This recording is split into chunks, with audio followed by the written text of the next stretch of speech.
Guys, ready হয়ে গেলাম, হালকা মেকআপ করেছি কারণ প্রচণ্ড গরম। তো আমি যাবো বিয়ে বাড়িতে, हर परदेस में जाने वाले को है मेरी राय, जहाँ भी जाए अपना दिलबर संग में ही ले जाए। दूरी एक पल की, ओ दूरी एक पल की, मुझसे अब तो सही न जाए। काश किस्मत मेरी मेरा थोड़ा सा साथ निभाए, मुझसे मिलने को वो दिल्ली एयरपोर्ट पे आए। उसको देखते ही, अचानक देखते ही, उसको देखते ही मेरा दिल जोरों से चिल्लाए, हो पूनम हो जानम हो, हो पूनम हो जानम हो।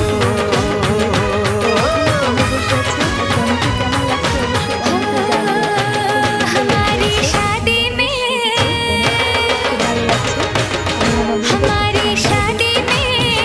अभी बाकी है हफ्ते, 4 महीने बीत गए, ये दिन भी हो जाएंगे पार, न फिर तरसाऊंगी और करवा के इंतजार, मैं यूं पहना दूंगी, ऐसे पहना दूंगी।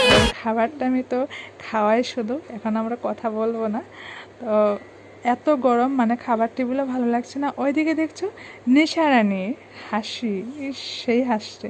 তো ওইদিকে নেশারানি 2 মেয়েকে নিয়ে বসছে, আর আমরা এদিকে 3 যা মিলে একসাথে বসেছি খাবারের জন্য। তো আমরা খাবার খাওয়া হয়ে গেছে, এখন আমরা প্রায় ঘরে চলেই যাব। তো ওখানে দেখতে পাচ্ছ, ভাবলাম আরেকটু ভিডিও করে নিই। তো তোমাদের ভিডিওটা কেমন লাগছে অবশ্যই কমেন্টে জানিও। তো আমরা মা মেয়ে মিলে বসে আছি, অনেক গরম ছিল তাই ফ্যানের সামনে বসে একটু হাওয়া খাচ্ছিলাম। তো এখন আমরা একটু পরে ঘরে চলেই যাব। তো বন্ধুরা, কেমন লাগলো ভিডিওটা অবশ্যই কমেন্টে জানিও। Tata, bye bye.